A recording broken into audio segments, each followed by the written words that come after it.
else? I heard that. Somebody else just told me that the other day. So I gotta put together some other ones. I see. Good morning. Hopefully. I'd like to welcome everybody to the regularly scheduled Planning Commission meeting for June 8th, 2017. If you would, please rise for the Pledge of Allegiance. To the flag of the United States of America And to the republic for which it stands, one nation, under God, indivisible, with liberty and justice for all.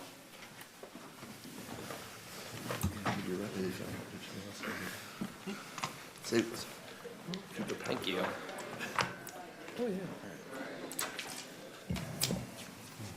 Okay.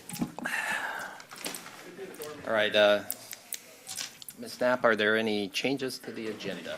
We have one change this morning. Good morning, Commissioners. Item number 3, which is Z1607, Robbins Apartments LLC. And before you, you have a revised motion. Thank you very much. Shank, anything from the county attorney's office? No changes. Okay, thank you. And I don't think we have any minutes. Is that, recall seeing anything? Nope. So, okay. All right, we'll move to the item number 1. Item number 1 is citizen comments. These are comments associated with items that are not on today's agenda. These are just items that you wish to make a statement about. So is there anybody in the audience who wishes to come forward and make a comment on anything that's not on this agenda? Okay, seeing no one come forward, we're going to go to the next item. And these are items number 2 and 3 are items that are presentations upon request. So we're going to read them into the record and then find out if what level of detail we wish to have information presented. So, Ms. Knapp, could you please read item number 2 into the record? And I'd also like to note that that's a legislative matter. Item number 2 is PA 1610, Ordinance 1704, Port Manatee Master Plan. This is transmittal of an ordinance amending the Manatee County Comprehensive Plan Coastal Element to adopt an amended and restated Port Manatee Master Plan and providing for a text amendment to the port sub-element to change the plan year, amend a department name, and update the public access objective. Thank you, Ms. Knapp. Again, this is a presentation upon request. Is there any desire to hear a full presentation on this matter? Has everybody had an opportunity to review it? Are there any questions? Okay. I have one question. This is adopting the Port Master Plan into the comprehensive plan. Is that correct? Kathleen Thompson for staff. Yes, you'll vote today to transmit it to the board, and then the board will transmit it to the state for review. Okay. And So it's like, I'm sorry, it's like every 5 years we have to update okay. this amendment. Yeah. Okay. I didn't know if it was something that was being added, but it's a modification. Well, the whole Port Master Plan section is new. Yeah. So the old is out, and this will replace it. Okay. And then some minor changes to the actual language in the coastal and the port element. Okay. Mr. Chairman, the state statute requires Manatee County incorporate the Port Master Okay. Plan That- into the comprehensive plan coastal element. As opposed to referencing it. That's the way it is, yeah. Okay. Mr. Bauer.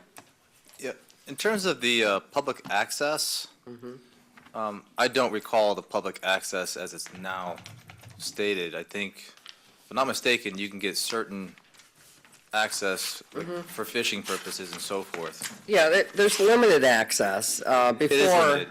So does this new amendment, what I'm reading, take that limited access and makes it no access? no, it just says, as restricted, let me see, I'm sorry, I can't read it. Chair, if I may elaborate, I believe that when we were getting grant funding for beach renourishment and whatnot, we had to show access to the water. So I believe we went through the comprehensive plan, and we said public access to the water, and that was one of the sections we changed in the coastal element. And I assume the consultant for the port is changing, I don't know why they just don't delete it. Okay. I suggested that in my comments, but it didn't get deleted, because I'm concerned it raised the specter of violating the sunshine law in your port meetings over there if you're saying the public can't access it. It could just be deleted. I don't know why it's in there. but- Okay. If I may, Ms. Shank, I think that was something you recommended to be changed, and I thought that was your language. No, that's the language from the consultant. I'm I sorry? suggest it be deleted because it's not necessary anymore. We're not allowing access to the water. Are you looking at 577? Or I'm not, which one you're looking at? Yes.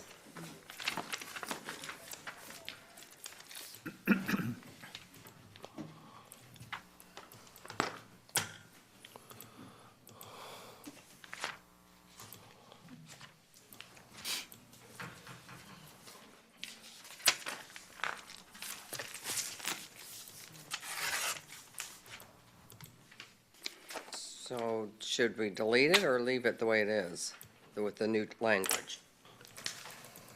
I would delete it because there's no statutory requirement that we address it. I mean, the security clearance is required and that's a given. Because I originally had it was limited other than like the port tours. And we added some language that it's not just that.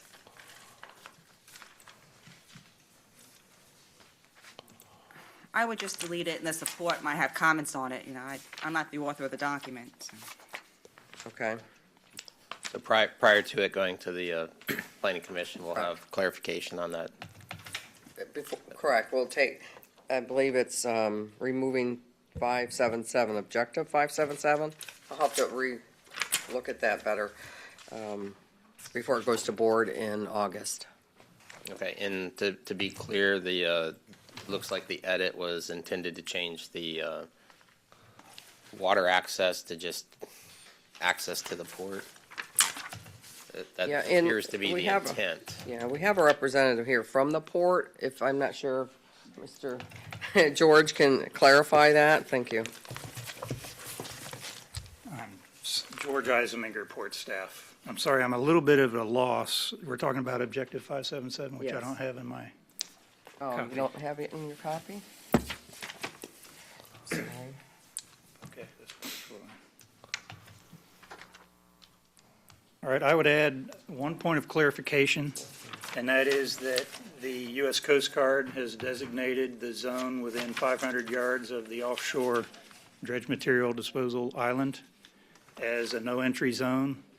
We have gone to the Coast Guard and obtained approval of a program that's kind of like a community watch program that allows access in those areas if you go through a course with our security department and agree to fly a flag and call and report suspicious behavior and things like that. And this is, what this means is we cannot allow certain access, we have to restrict it. I think that's what we're trying to achieve here. Could somebody please clarify and read the intended objective 5.7.7, so we're clear? Okay. Is it the one in the package? Yes, it says public access to the port. We took off shoreline. The port's diverse maritime activities render the port inappropriate for open public access. In this era of heightened security, where the entire port has been designated as a restricted area, unrestricted public access cannot be allowed. Okay, Unrestricted. okay. Ms. Schenk, is that different than what your opinion that it should be? I would just delete it. I don't know why it's in the comp plan. I would delete it. Okay. We can discuss it with staff. I Okay, just don't know all why right. my comment was addressed. We can discuss it with staff. Okay. All right, thank you. All right, are there any additional questions, comments, concerns? Okay, all right.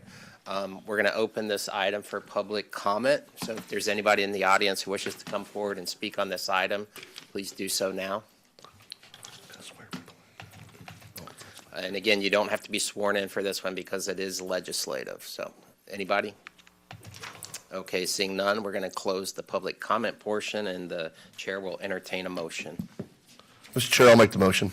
Yes. Based upon the evidence presented, comments made at the public hearing, and technical support documents, and finding the request to be consistent with the Community Planning Act and codified in applicable portions of Chapter 163, Part 2, Florida statutes, and the Manatee County Comprehensive Plan. I move to recommend the transmittal of Plan Amendment PA-16-10 as recommended by staff. Thank you very much. We have a motion. Is there a second? Second. Second by Mr. Delesline. Any discussion or deliberation? Is the motion to include the recommended deletion as by council? Or is it just to approve?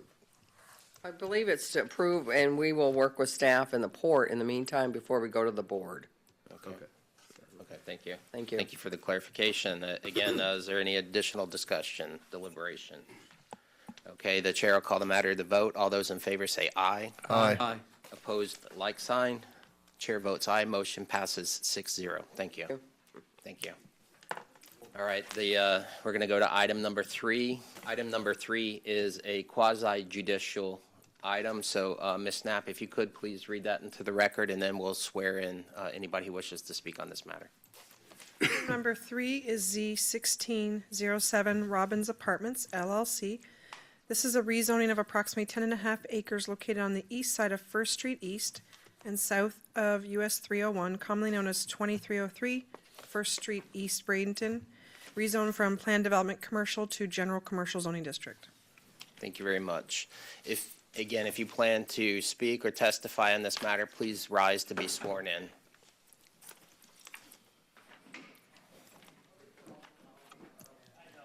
You swear or affirm that the factual statements and factual representations which are about to present to this board will be truthful and accurate. Thank you. Thank you very much. Again, this is a presentation upon request. What's the pleasure of the commission? Any questions, comments, anything? Yes, and again, this is quasi judicial, so have there been any ex parte communications? Any discussion on this matter? Okay. Seeing none, we're gonna move forward. No questions, no comments, anything? I have one question.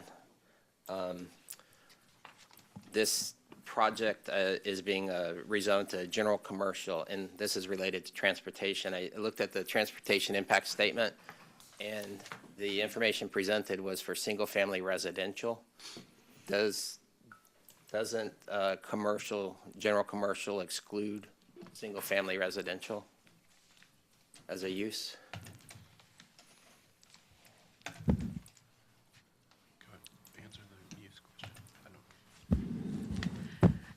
This is a project that is with the urban corridors, and the amendment that was approved last year include the potential, in the potential uses for the project that are in GC, the residential component, Okay. as part of the amendment. Okay. All right, thank you. For the record, Rosina Leider and I has been sworn. Thank you.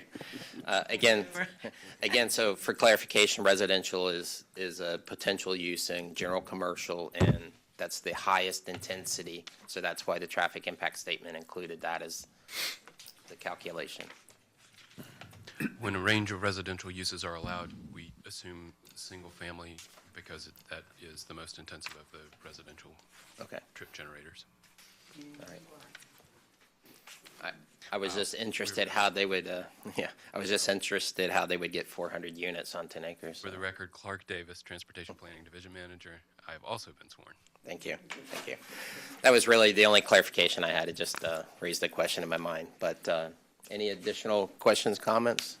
I just have one for our staff. I mean, this is kind of the location that we anticipated for this urban corridor redevelopment opportunity, right? To intensify streets like 41 to maximize their performance, right? Yes, that is correct. So this is consistent with what we kind of conceived of, somebody's coming in to do it, kind of follows. Yes. Okay, thanks. And also to be clear, it is just a straight rezone. The project or the item is named Robbins Apartment, but it Could be anything. could Got be it. anything. But I think if it doesn't end up being apartments, it's an excellent location for folks to live in, live near where they work. Mr. Bauer. Is it my understanding this is for affordable housing purposes as well? I think so that part of the project is for affordable housing. But that's not associated with this particular It's not matter. associated with the straight rezone. Has to be an additional application that's going to be with an administrative review. Okay, thank you. Any additional questions or comments? Okay. All right, we're going to open this matter up for public comment. Is there anybody in the audience who wishes to come forward and speak on this matter? Anyone at all? Okay, seeing no one come forward, we're going to close the public comment. And if there are no other questions, comments, clarifications needed, Chair will entertain a motion. Mr. Chair, Mr. DeLesline. based upon staff report, evidence presented, comments made at the public hearing, and finding the request to be consistent with the Manatee County Comprehensive Plan and Manatee County Land Development Code, I move to recommend adoption of Manatee County zoning ordinance number Z1607, subject to ordinance number 1717 become effective as recommended by staff. We have a motion. Is there a second? Second. Mr. Rhodes, second. Is there any additional discussion? Okay, seeing none, the chair will call the matter to vote. All those in favor say aye. Aye. Opposed, like sign. Chair votes aye. Motion passes 6-0. Thank you. All right, we're going to move on to the scheduled presentation. That's item number 4. And again, this is a legislative matter, and which means there's no ex parte restrictions. Is that correct? Correct, Mr. Chairman, but there is a pending quasi-judicial application on the rezone that's being Okay. held in abeyance. Okay. So it's caution the board not to have ex parte All right, communications. so to err on the side of caution, discussion should be limited. So, thank you. So, Ms. Knapp, could you please read item number 4 into the record? Item number 4 is Plan Amendment 1707, Ordinance 1718, Myara Property Joint Ventures LLC. This is transmittal of an ordinance providing for a privately initiated amendment to the traffic circulation map series in Table 5-1 to delete a segment of Linger Lodge Road between 93rd Street East and 99th Street East from the future traffic circulation plan network and from the traffic circulation map series, thereby the segment of Linger Lodge Road no longer being a planned county facility. Thank you very much. Who do we have for staff?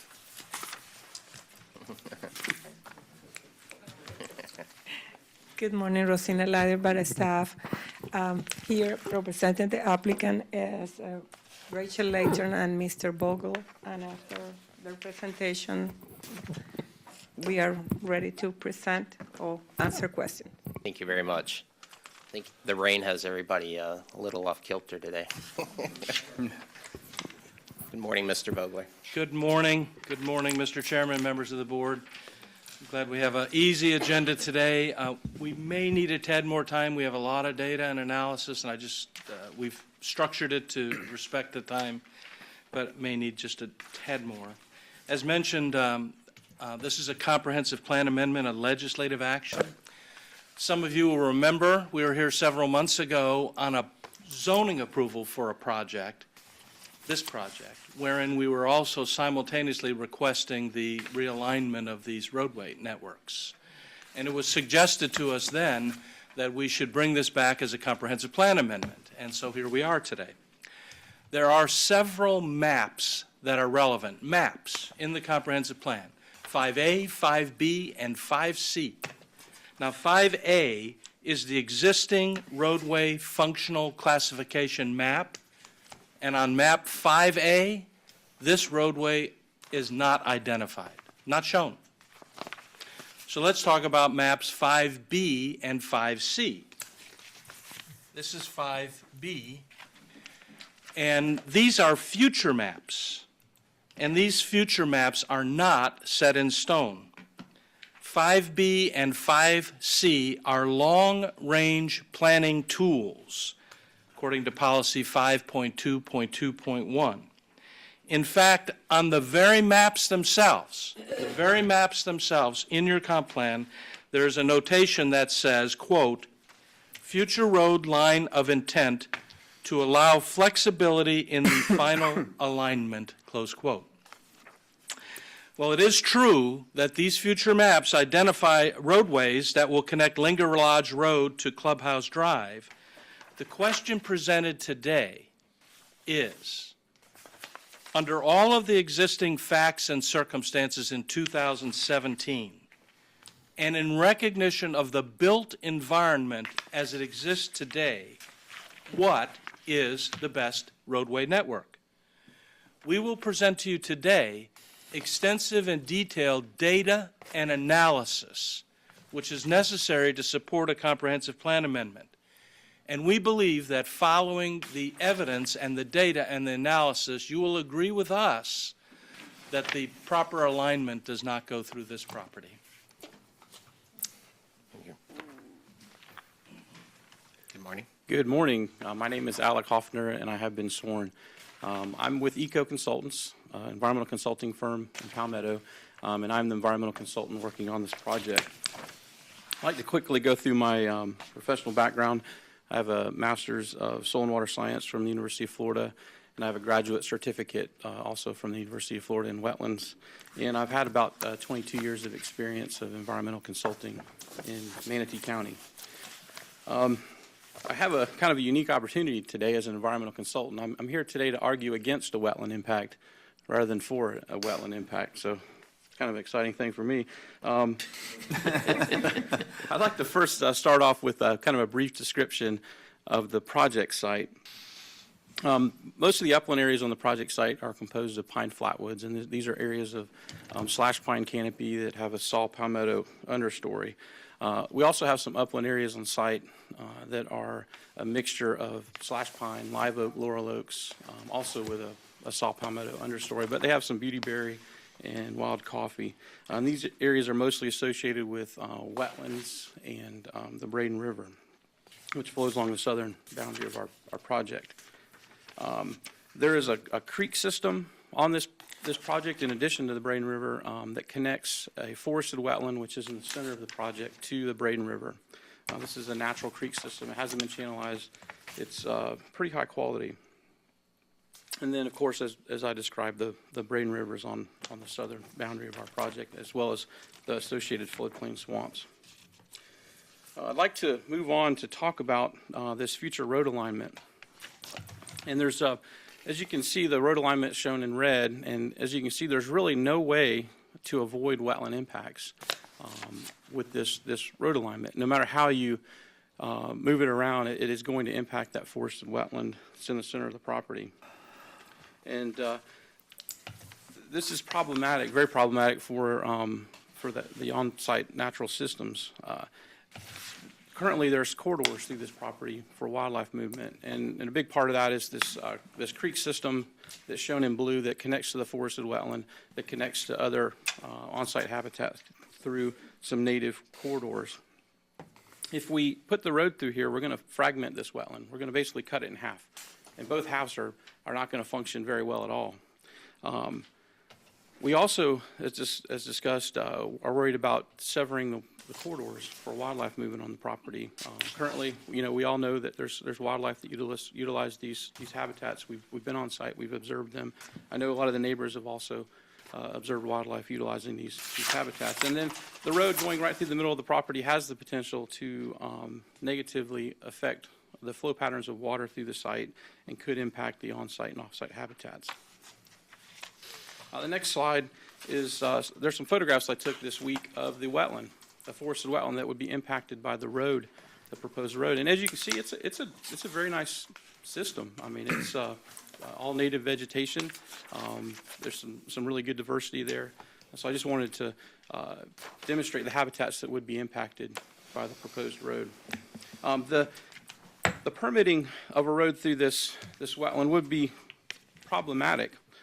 I know that because I've permitted a lot of wetland impacts, and I know this particular configuration would be problematic from a permitting standpoint. It would require authorizations from the Southwest Florida Water Management District, the U.S. Army Corps of Engineers, and of course Manatee County. Since there's already a way to get around this wetland. There's a road system in place that you can get around. It's really going to be difficult to justify avoidance and minimization for the wetland impacts, which is a big part of that permitting process, that justification for the impact. In addition, we've reached out to the Army Corps of Engineers to discuss the idea of a road in this location and potential impacts to wetlands. And they had concerns that may not be the least environmentally damaging practicable alternative, which is their benchmark for approving wetland impacts. And this would be, could make it very difficult to get their support for this impact. So permitting would be extensive, and wetland mitigation would be required, which would be, an expensive endeavor. In conclusion, I'd like to say that if the applicant is allowed to go forward with what is proposed, which is depicted on this slide, we could avoid impacts to wetlands, avoid impacts to wetland buffers. We could maintain the corridors for wildlife movement through the project as depicted by the red arrows on the slide. So it would be it'd be a much better situation than putting a road through the project area. So that concludes my portion of the project, or the presentation, so I'd like to pass it on to Frank. Good morning. Good morning. For the record, my name is Frank Domingo with the Stantec firm. I'll give you a little bit about my background. I'm a transportation engineer.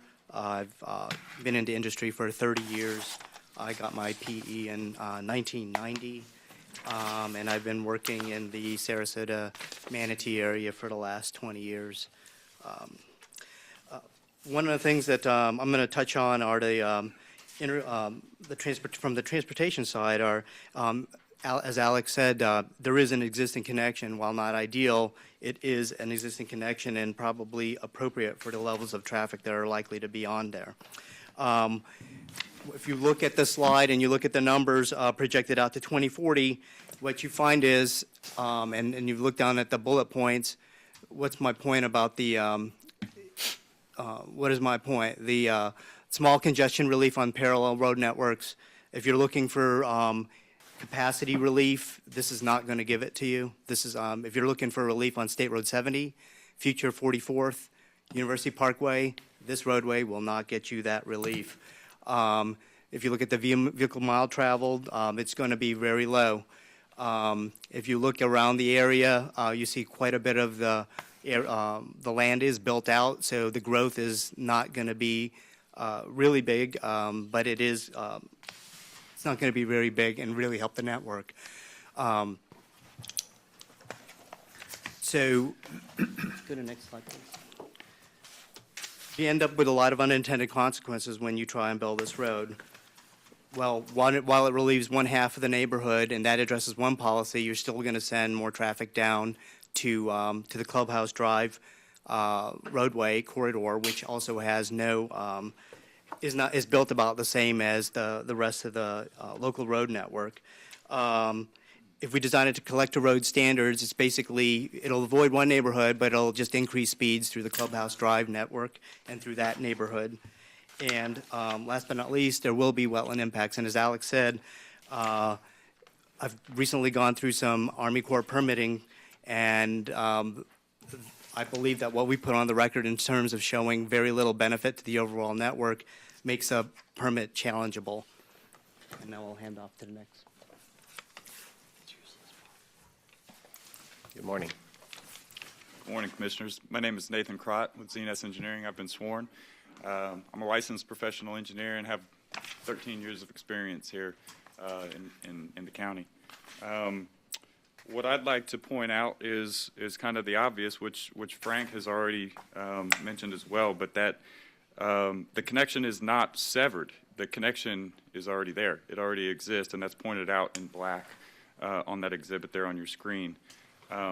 The cost for the roadway to connect from the eastern extent of Linger Lodge Road to the western extent of the existing Clubhouse Drive is a very high cost, approximately $5.65 million, which would include, and the reason for that high cost is because of the right-of-way taking that it would require, obviously the impact to the jurisdictional wetland, you have mucking, demucking, you have all of that would have to be mitigated for on site.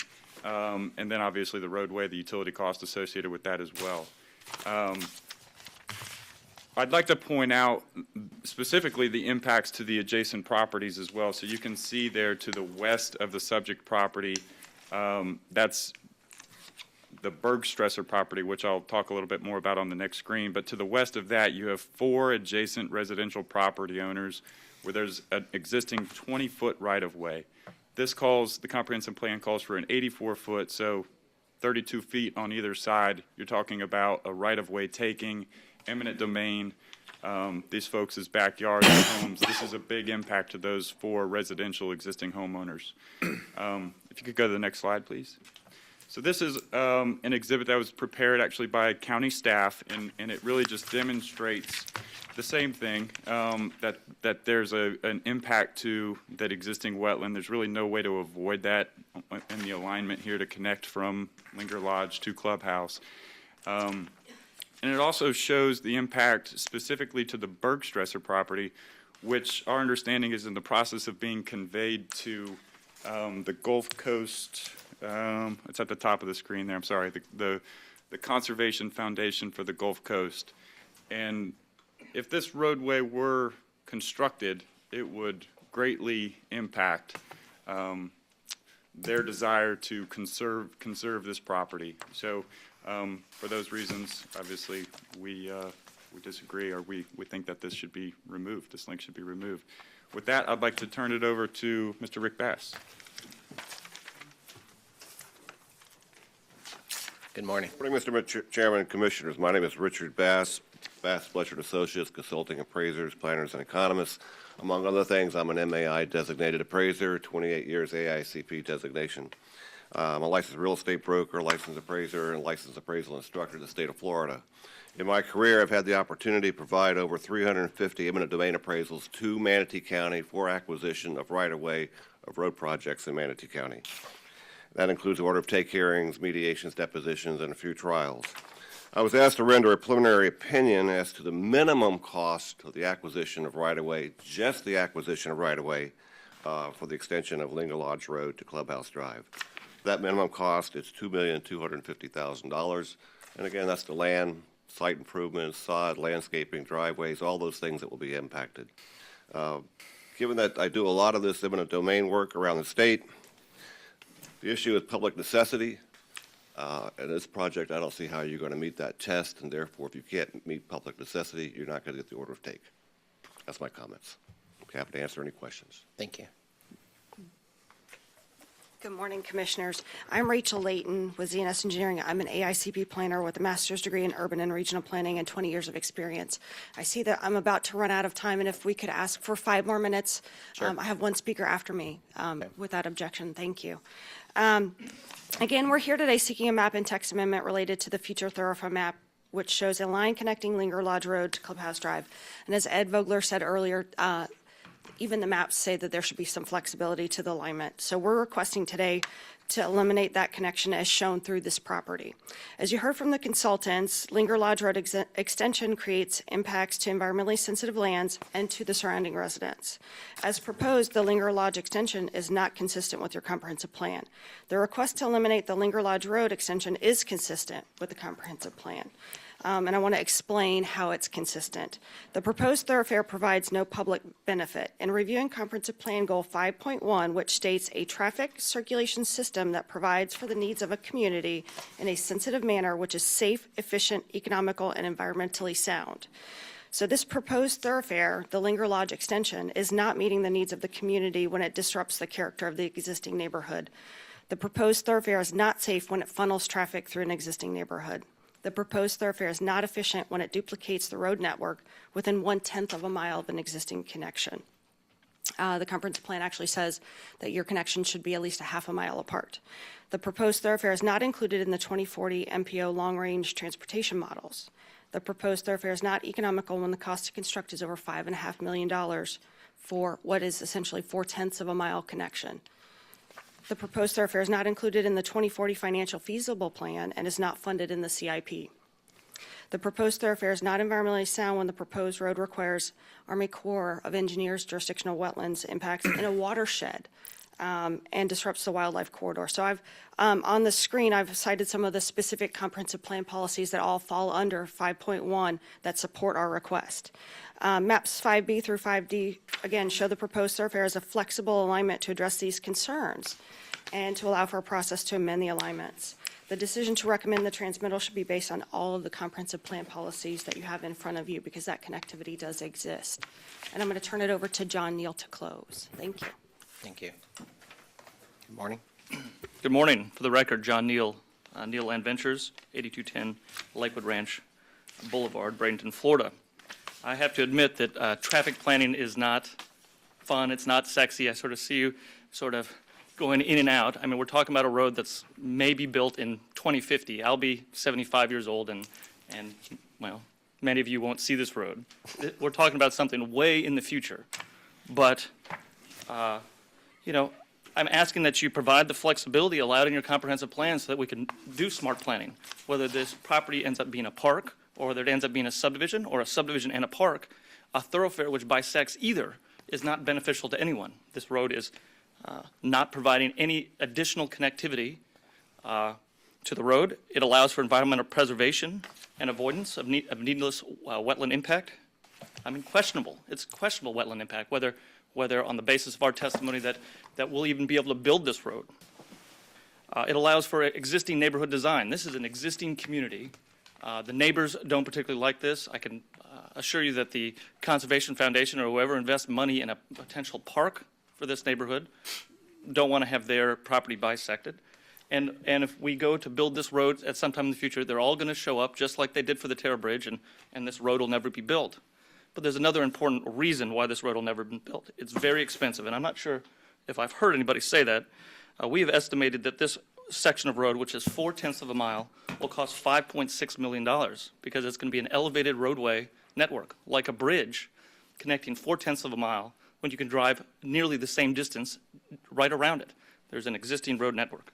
So as this road will never be built anyways, in my opinion, and it won't be built sometime until 2050, and it's not even on the 2040 needs map of this county, I ask that you approve our request to eliminate the proposed extension of this road and the provided flexibility that is in your comprehensive plan and in your hands to make smart planning decisions. I'm here for questions and rebuttal. Thank you very much for your time. Thank you. Right. I think we're up to staff presentation.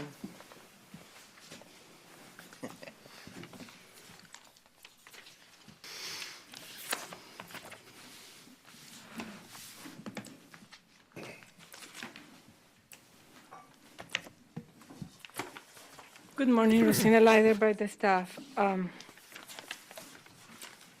The applicant is requesting to delete one segment of the thoroughfare map between Linger Lodge and Clubhouse Drive.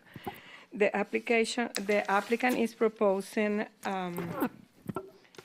the following in the document camera is delete this segment and redirect the traffic through the local streets. According to the comprehensive plan, the MAP 5 transportation series has to be taken in consideration for efficient and adequate move of the traffic.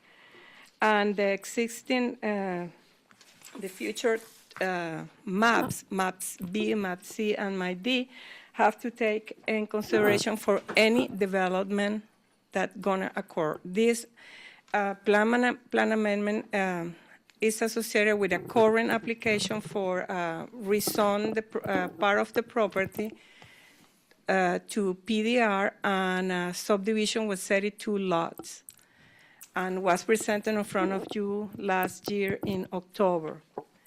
Since this is a really transportation matter, I'm gonna defer to Mr. Clark Davis for all the question and all the specific explanation.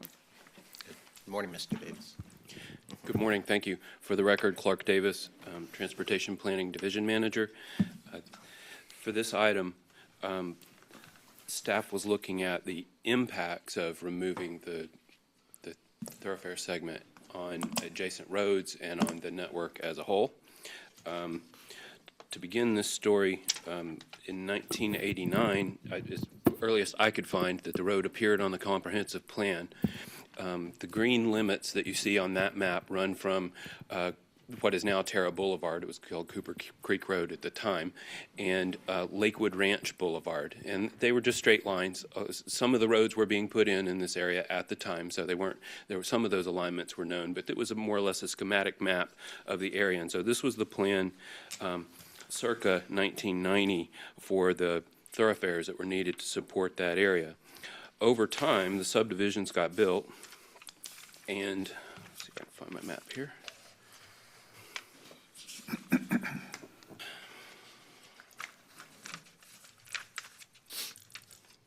Apologize, misplaced a map. This is a figure from your packet. And as the road segments got built in the area, the pieces of the thoroughfares that were constructed got laid along the alignments of those roads.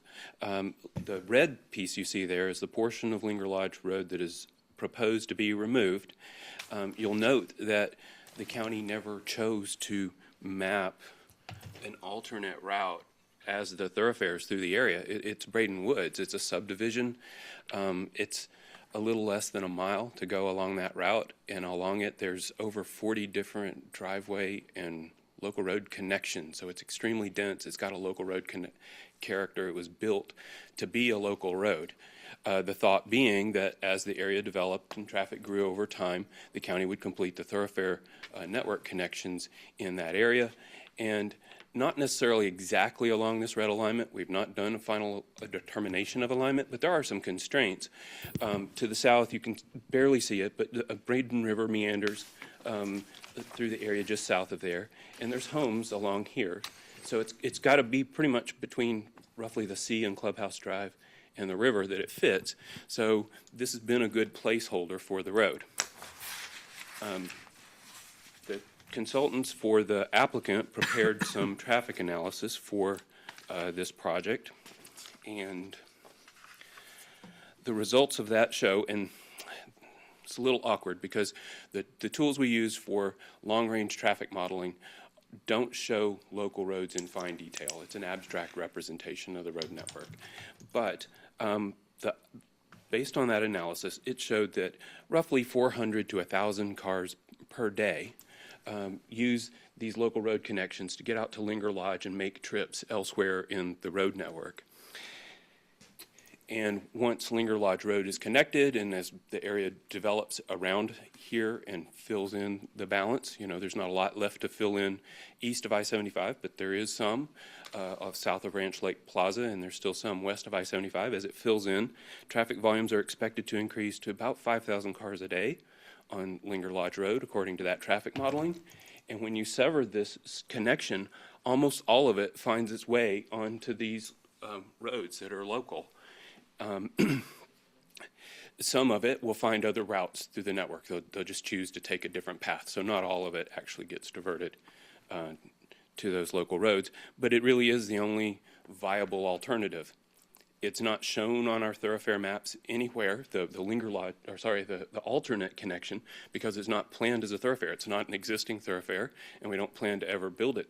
It only shows Linger Lodge Road that's planned in the future maps and shows nothing in the existing map because it is nothing today. So when you think about what that means, if could zoom out the document camera a little bit,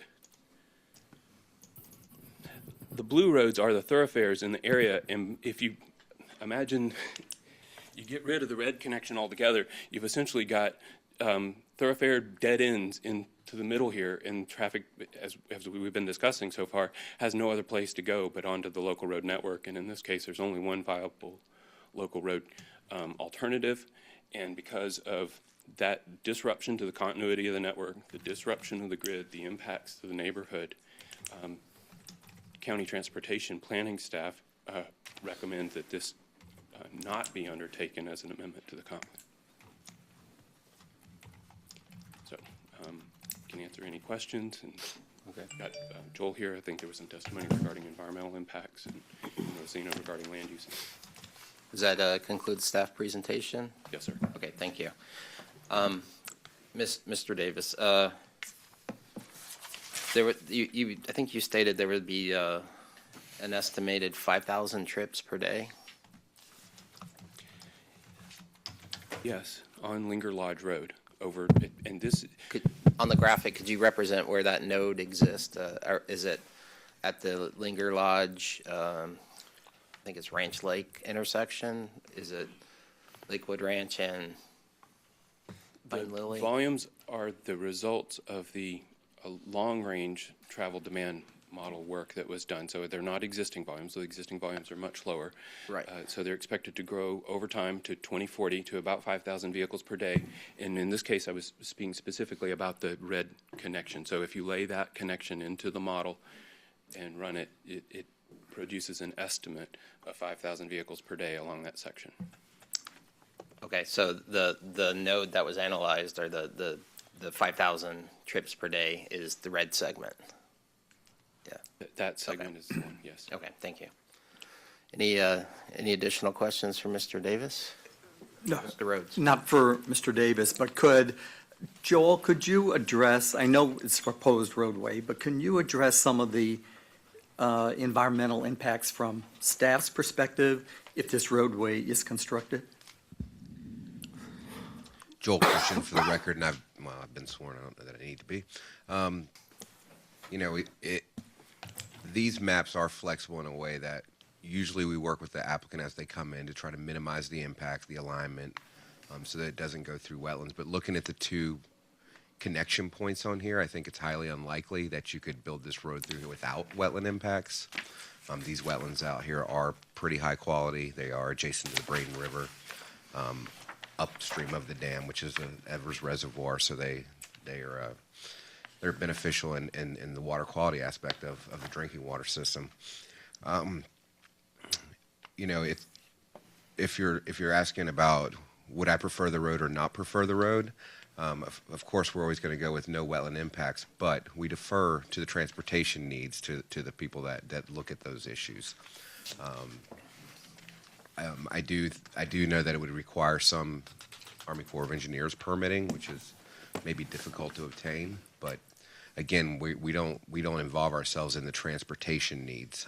We defer to Clark's group on that, and when they need the road, we work with the applicant on how to align that best to minimize the impacts if possible.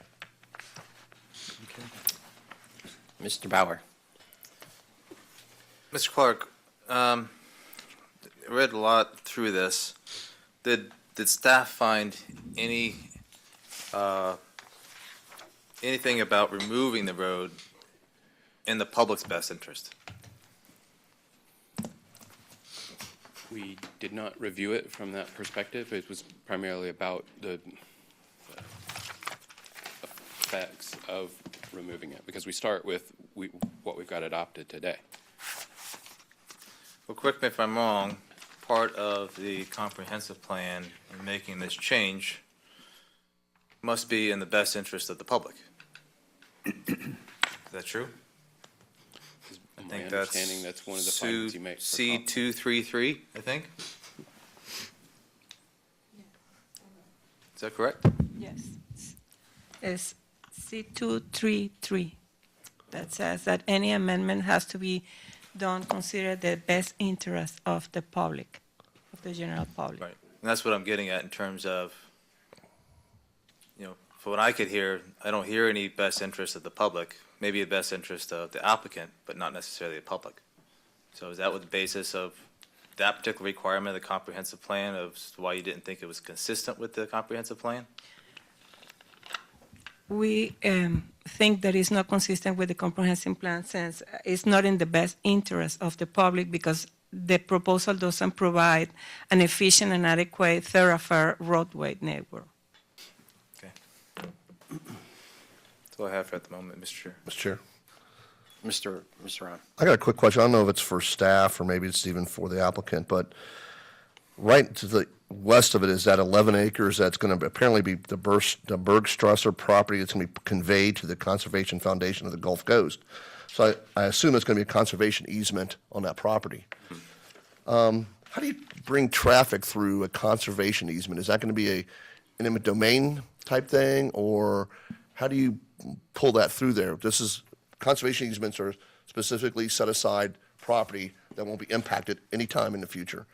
You can ag it, you can walk on it, you can do all kinds of stuff, but you can't develop it, you can't bring roads through it, you can't do anything like to it. So this section, the pretty big section of this roadway is going to come right through that conservation easement. So how's the county, if this were to be denied, how does the county bring a road through that conservation easement? Is that a county attorney question, or is that a staff question, or how does that transpire? Is that going to be are we going to have a takeage fight later on, or are we going to have some type of problem with that later on down the road, whenever this road's built in 2040 or whatever? So can somebody answer that question for me?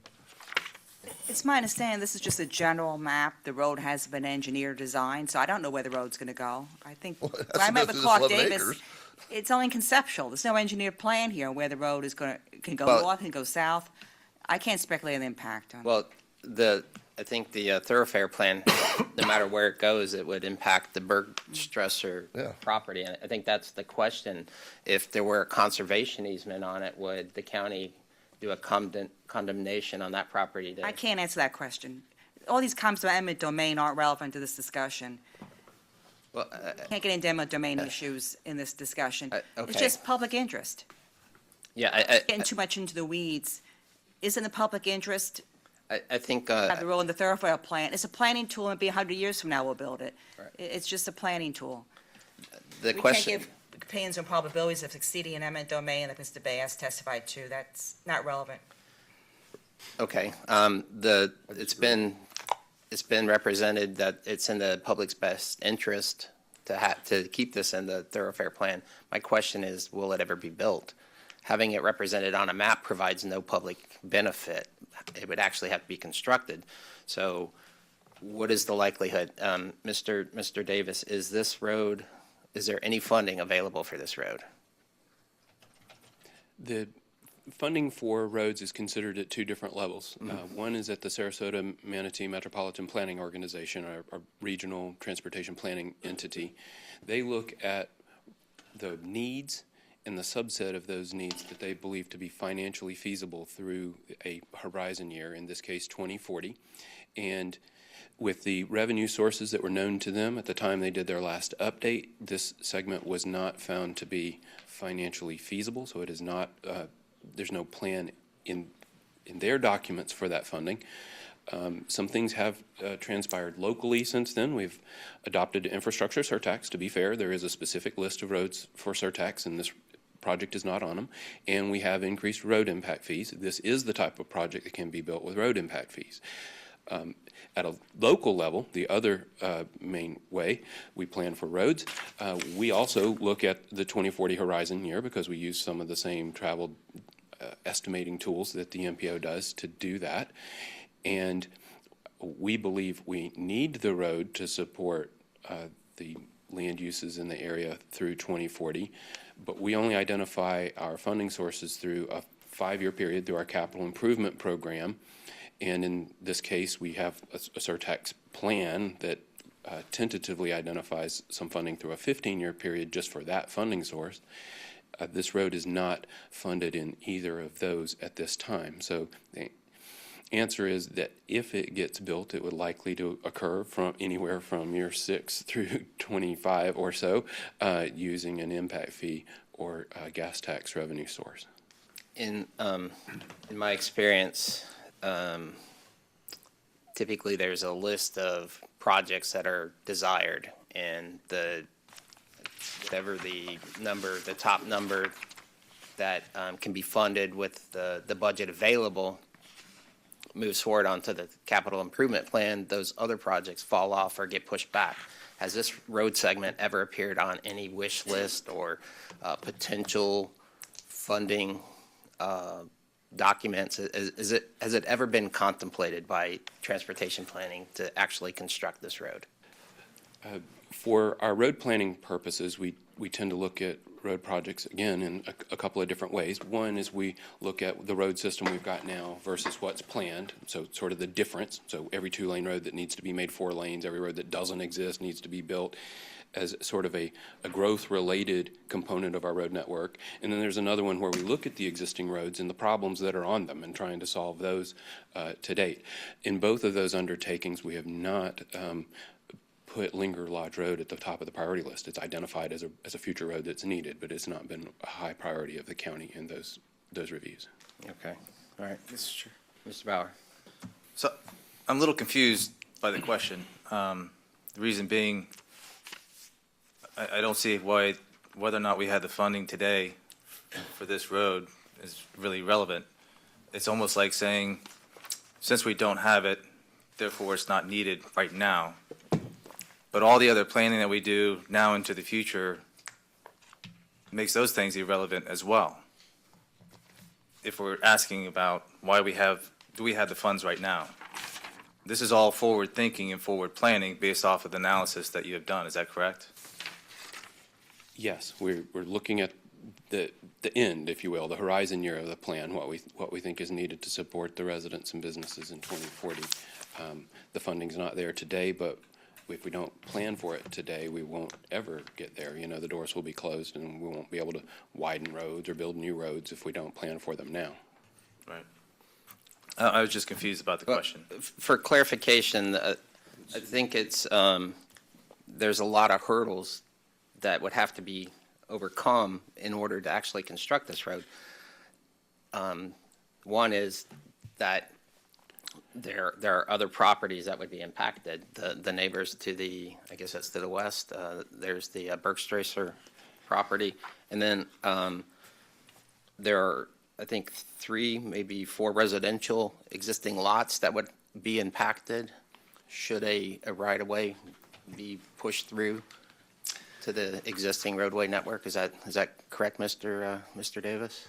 Yes, I have a map that zooms in on the area but doesn't show all the property lines. Okay.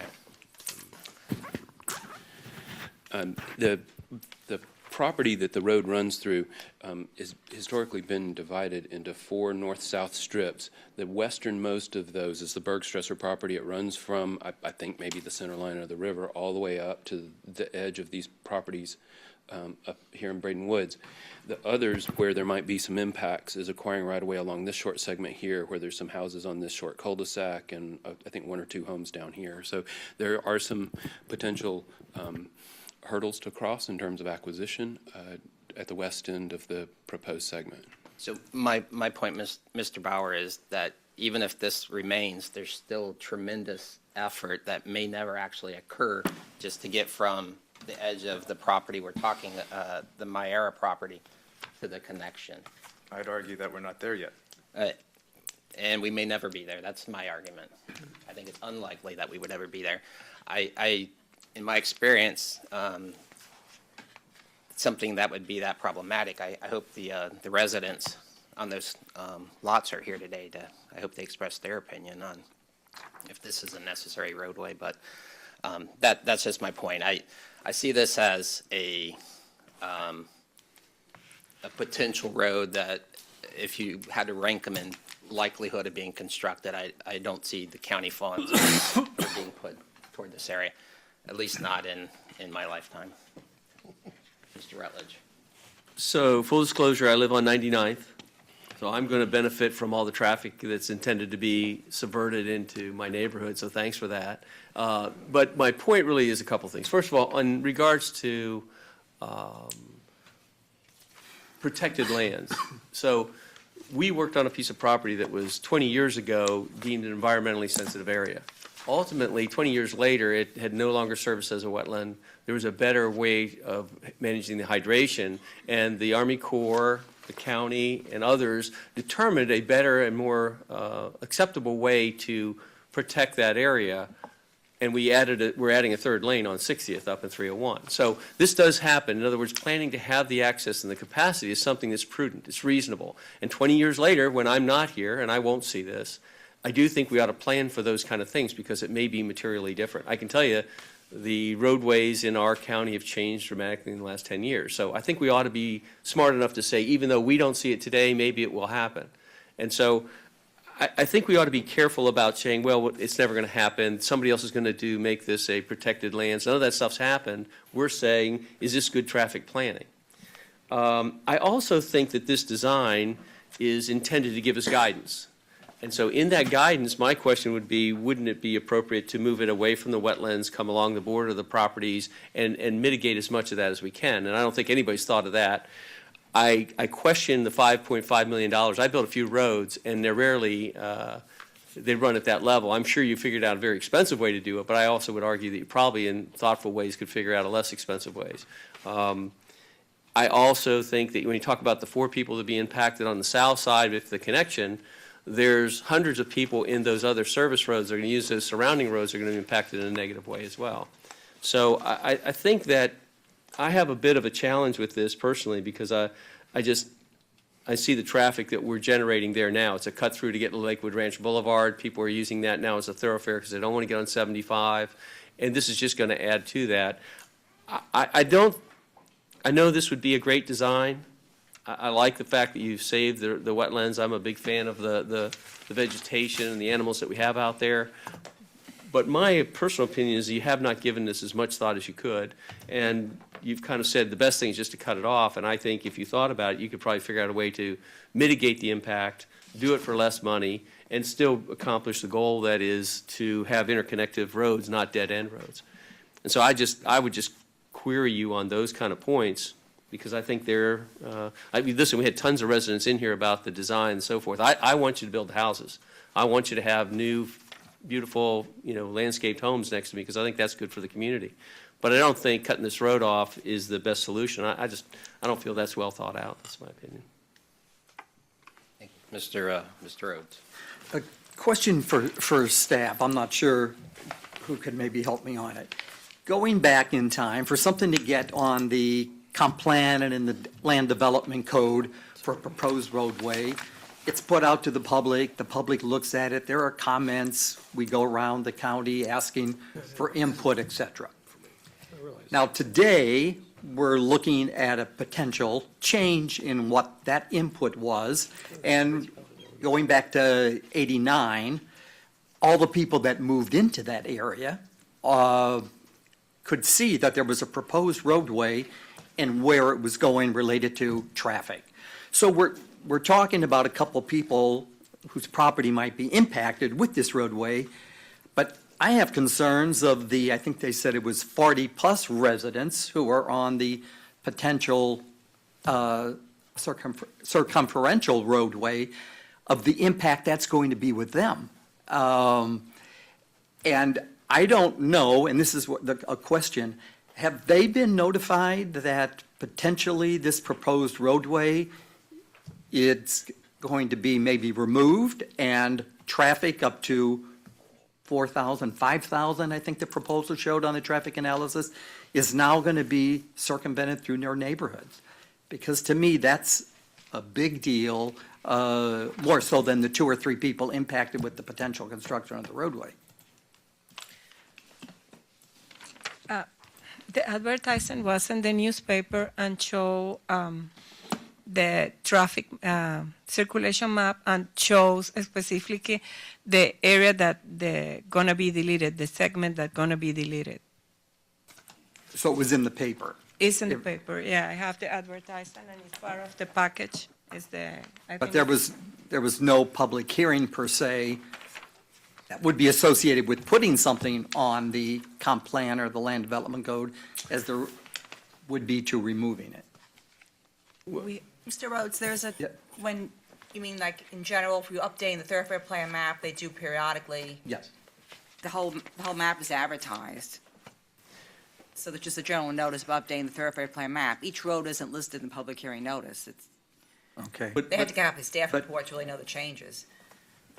Just as a point, though, your comment about them saying the 5,000 cars are going to be pushed through your neighborhood doesn't say that. It says they're going to delete this road. That's what it says. And so your question, did they get notified that they're intending that at some time? Their road is now going to be the roadway in lieu of what's being potentially removed. I don't That was my concern. So it's I just basically- don't think it was with the way that it was stated, which is according to, Mr. Chair, if I might opine. Mr. Gerstenberger. For the record, Thomas Gerstenberg, Public Works Department. I don't need to be sworn in this case, but am I on? Yes. there you go. All right.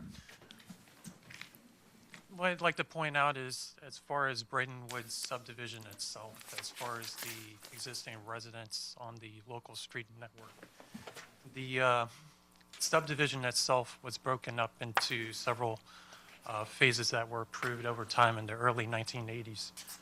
The first approval was back in 1980, actually, for the northernmost portions of this subdivision up off State Road 70, and then from that point, future additions were added to the subdivision southward towards the Braden River. I would also note that as part of the plan approvals that date back to the early 1980s, that there was also a waiver for any sidewalk construction along those local roads that are located within the subdivision. The roads themselves, the local roads themselves, were constructed to be 24 feet in pavement. As far as the question that was brought up, as far as the comp plan amendment, the subdivision itself was approved back in the 1980s. Those residents would have been, as part of the advertising for the comprehensive plan, the thoroughfare map amendments that Mr. Davis brought up in 1999, that would have been associated with that advertising at the time. Thank you. Thank you. I don't know if it's Mr. Davis or Mr. Gerstenberger. If this road segment is left on the thoroughfare plan, the future thoroughfare plan, and an application for construction is submitted that accommodates a county right-of-way, say a subdivision that constructs a segment of the road that is incorporated into their project, that segment of roadway would be, would they be eligible for credits? When a site proposed for development is traversed by a planned thoroughfare, one that's on our plan but not built yet, the developer would dedicate and construct to the extent necessary to accommodate their site traffic, so to the extent it's needed for access generally. If that were, say, just a stub into the property, the balance of the right-of-way along that stub and the rest of the roadway would be reserved as a right-of-way setback, and the county would acquire it at the time it undertook the project to complete the road. Okay, so the short version of that is no, they wouldn't get credit. Well, for site-related improvements, there are no credits. Right. But If the it's- other is we don't compel dedication, we acquire it outright, and so there's no scenario where credits are given there.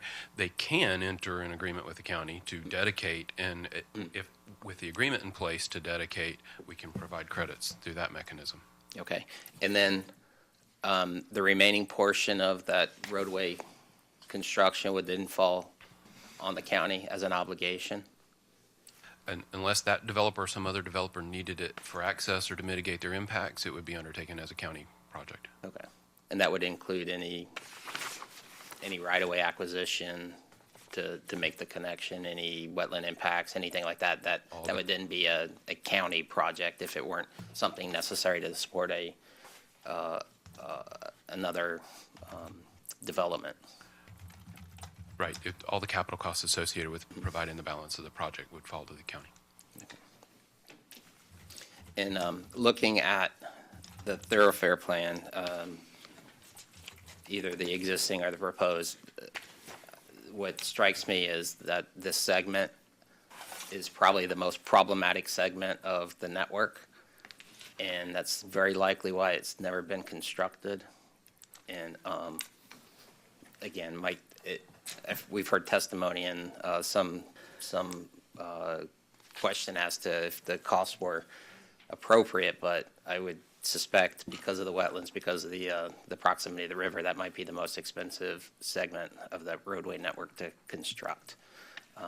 Has the county looked at what it would actually take to do that? We've had the applicant provide testimony with regard to cost.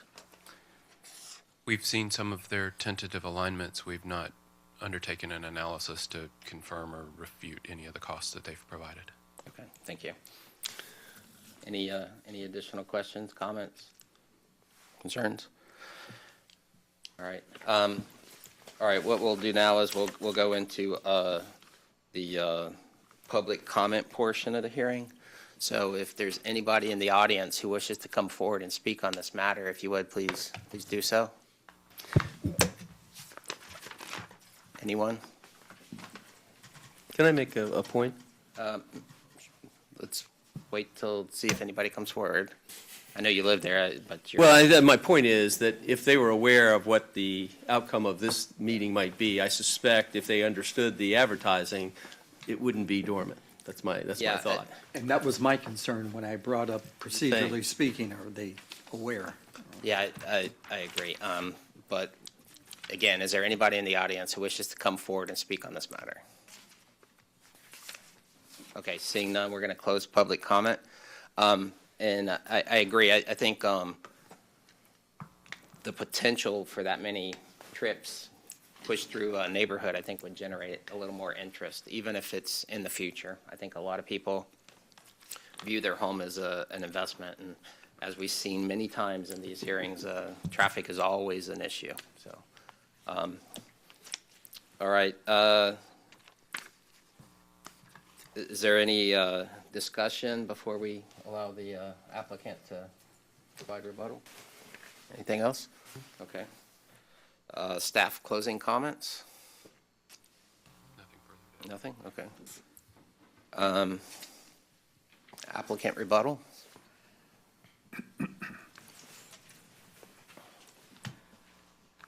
Good morning, Ed Vogler for the applicant. Love these recommended denial hearings. They're really, really good. I tried to start by suggesting to you that today is 2017. All right, we look at this today. Almost 30 years ago, somebody put a line on a map, right? We've made the case today very clearly is a thoroughfare road in this area is not needed. In 2017, it is not a good plan, right? And it's not a good plan for all the reasons that you've heard. But let's go a little bit forward. Despite the testimony of the staff today in support of the line on a future plan that is flexible by definition, we know what's happened out here. The built environment, I mentioned that in the opening statement, the built environment shows you that no one intends this to be a thoroughfare. Now, Mr. Rhodes, for example, Clubhouse Drive to the east, right? Do you know how wide that right-of-way is? 50 feet. 50, not 84. Do you know how wide the right-of-way is for the loop that we're proposing be the long-range connection? Do you know how wide that right-of-way is? 84. Okay. So what I'm suggesting to you, you can look at this clinically, you can say, well, you know, in the future we need to do. We have people today who have invested in this process. The conservation people, the people that want to develop a park, the people that want to combine these things so that we can have a subdivision. That's right. But here's the question. What is in the public interest? Maintaining the line on the plan that was put there in 1989 that the county has never taken any action to build themselves or to require anyone else to build it. That doesn't make sense in 2017. Now, the last point is this. You say, well, the traffic is going to find these local roads. I wrote down what Clark said, and of course he's right. I always agree with Clark. except today. All future traffic will find the local road network. Yes, okay? All future traffic will find the local road network. Particularly so when the county never builds the road. It will happen. Right? Do you have anything in this record that suggests that Manatee County has anything other than a line on a map which they admit is subject to realignment? The evidence says to the contrary. This is what we do, folks. This is 2017. Please transmit this. Mr. Neal wants to close. Is that the right direction? Can you hit that? So, of course, I reaffirm everything that Ed says. I just think that we are protecting a paper road here. I mean, Mr. Bauer, we are talking about the future. But in the future, there will potentially be houses on this road. So we're talking about people in the future. And my question is really, why wasn't this road built? The period of expansion in this area is done. The road, it's fully built out. I don't know where the additional 5,000 cars are. I've lived in this county my whole life, and I've been on this road 2 times because it doesn't go anywhere. It doesn't connect to the interstate.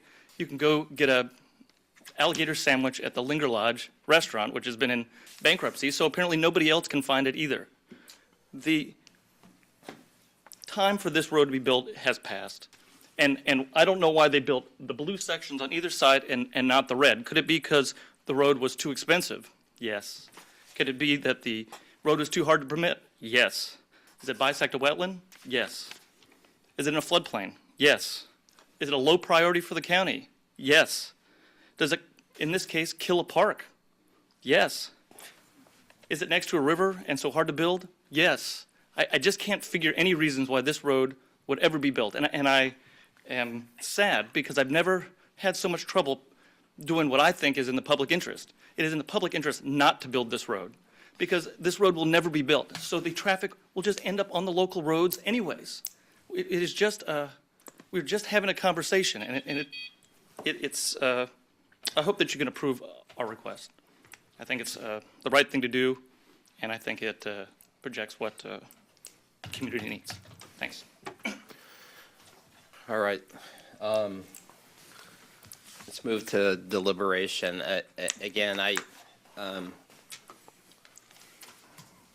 don't, the construction of this roadway, I think, would be more impactful to the community than beneficial. That's one of the reasons I feel that it should be removed. I think the fact that it's a difficult alignment and it's not been constructed to date, I don't know what would occur. The community is essentially built out, and I don't know what would occur that would generate a need for an additional roadway network. And again, to Mr. Rhodes' point, I think if it were clear to the community what was actually being proposed, it would probably generate more interest. But I think one of the things is that this is being viewed as a way to stop a development when it, I don't know that we've heard testimony from the Neal folks. I don't know if they own the property or have it under contract, but if anybody else came in, they could do a public right-of-way, and I don't know that staff would have any objection. It would meet all the criteria at that point. So I think this is being viewed as a mechanism to stop something that is actually, it could be, for lack of a better description, it could be accommodated. The right-of-way could be accommodated, and it can move forward, and then we'd still be in the same position where we have to contemplate if that road would ever be constructed. Yeah, so I think I want to be careful about generalizing, but one of the things that I've been told many, many times, and I struggle with it because I have some development background, is we're not supposed to be concerned about economics. In other words, we're supposed to do what's the best thing.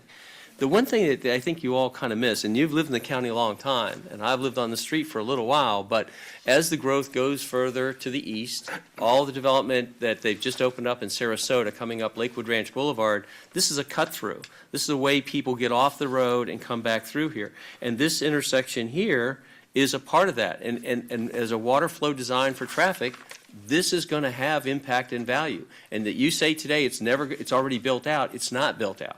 They're building consistently in all kinds of directions from this location, and this interconnective road was designed because it's a good format, not the surreptitious design around in through the homes.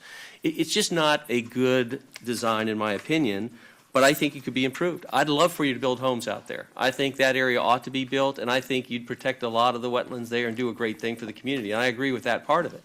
But I don't agree that you've done, in my opinion, the most creative job in doing this, that you have 84 feet. Why not come in and make a request for a modification of the width of the road? Why not make a modification in how much traffic it's really designed to carry?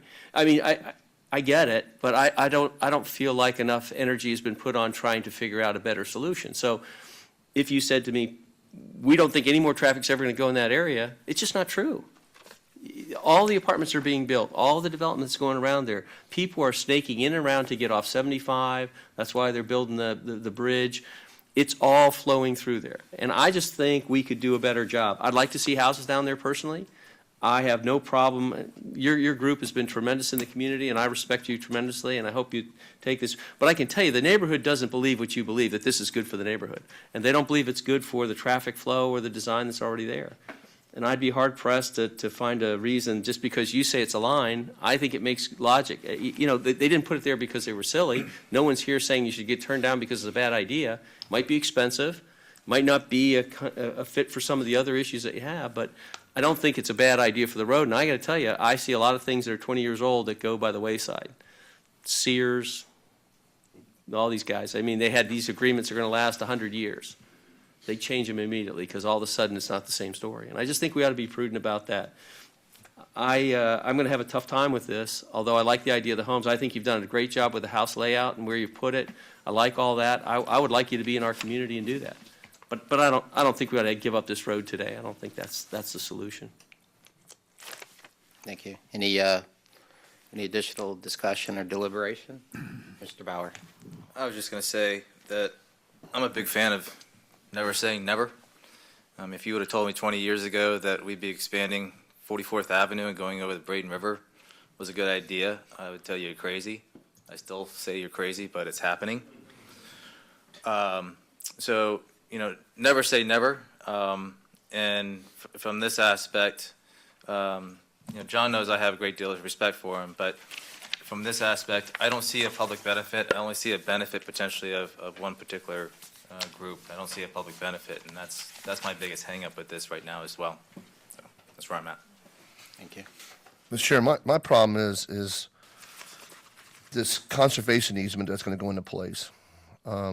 This road is coming through. It's coming through it. No matter how they align it, it's coming through it. It's in design. It's going to happen. It's coming through a conservation easement. So my concern is, you know, if this road ever comes through, at some point, the county's going to be opened up, and I've been in some Bert Harris Acts fights, some land ticket fights, that is going to open the county up for some issues down the road. That's my biggest concern about bringing this road through. I think we need to have traffic thoroughfares. I think we need to have flowability of traffic. I live in Palm Air, so I understand how traffic flows. It's flowing through all our local roads right now in Palm Air, and I get it, but I'm just really concerned about this conservation easement that we're going to be in, and we're going to open the county up. I think, no disrespect to Ms. Shank, but I think it's going to happen at some point. We all might not be here at that time, but I think at some point it's going to happen, and that's a big concern of mine with, you know, pulling this road through that conservation easement, because I guess it's going through and it's going to be done, and it's going to open up us, I think, for some little liability down the road. Thank you. Any additional comments? I have a question. Mr. Rutledge. The conservation easement, has it been submitted for? They're applying for it? We know about it? Joel Christian for staff. It's my understanding that this property is being acquired by the Conservation Foundation of the Gulf Coast. Whether they put a conservation easement on it or not is up to them. The county's not requiring a conservation easement. As far as I know, the county's not receiving a conservation easement. Conservation easements are typically have a grantor grantee. Right. I'm not sure what they're proposing on it, but the county has no involvement in that at this point. Mr. Christian, I have a question that kind of brings up another property adjacent to the Bergstrasser, the Myera property. If that were developed, there are wetlands that are in close proximity to the border, and also they appear to be a corridor for the alignment. If this property were developed, would the county require that those be placed under a conservation easement? The wetlands on the Myera property? Currently, only if they're utilized for wetland mitigation would they be required to be put in a conservation easement. They're still protected under the comprehensive plan and code, but the conservation easement document would not be required Unless they were for mitigation? unless they were for wetland mitigation. Okay. But that wouldn't preclude anybody from placing them under a conservation easement? No, they could voluntarily put them in a conservation easement and dedicate them to whoever. Just the question, the two properties together would create a larger habitat, but, okay, thank you.